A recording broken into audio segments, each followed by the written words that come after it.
Number 4. Number 4. Which literally is remember the day of Shabbat. Shabbat means to stop. Okay, so remember the day of stopping. Yeah, to treat it as holy. Okay. So there's a 24-hour period that in your mind you're to recognize that one's different. And how you behave in that 24-hour period should be different. And that's treating it as holy. That's treating as holy. Okay. All right. How exactly?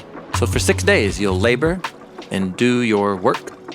But the 7th day is a Shabbat of Yahweh your Elohim. On it you will not make or do any work. Okay. You get a list of who it is that's supposed to honor the holiness of this day of Shabbat.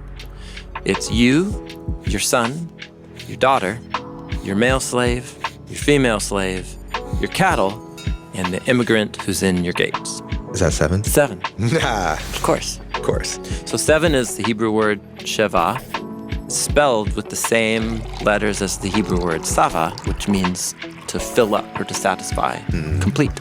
And the last line of the command, therefore Yahweh blessed the day of Shabbat, and he made it holy. Right. And this is referring to Genesis 1.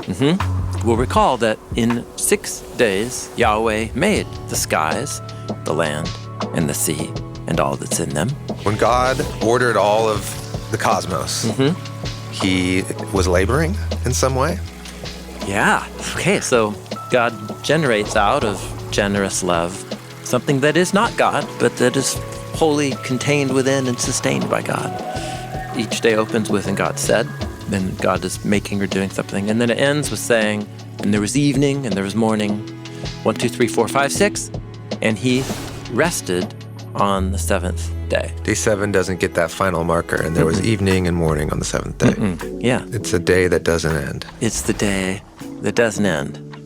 This great day of unity and completeness and blessing and sharing in the harmony and shalom, coming into rest, a state of rest within the generous love of God. And what if, because that's such a long journey. Yeah, when is it again? The universe. When's that going to happen? Exactly. Can I put it in my calendar?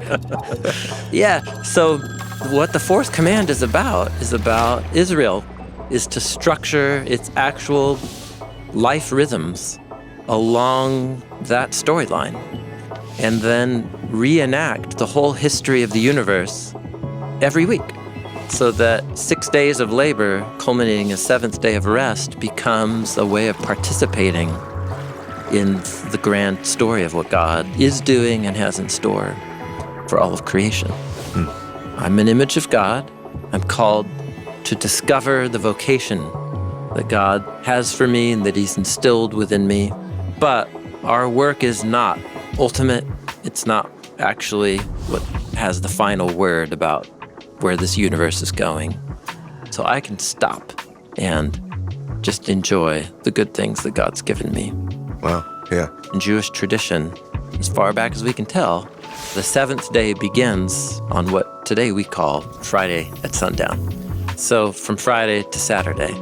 But then Jesus rose from the dead on a Sunday. Day 1. Day 1 of the new week.